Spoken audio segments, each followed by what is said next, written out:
kaşları Havalaydan çıkan şakirtimiz.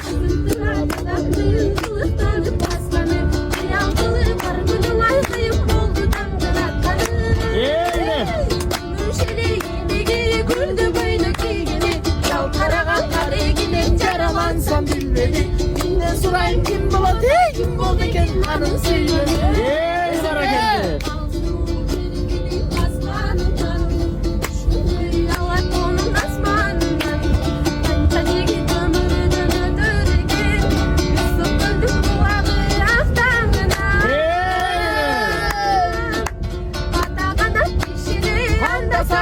Hareketli. Güncay surat dolgu çanay dönüp gitti tezine. Yoluk dokulu perizat değil, yoluk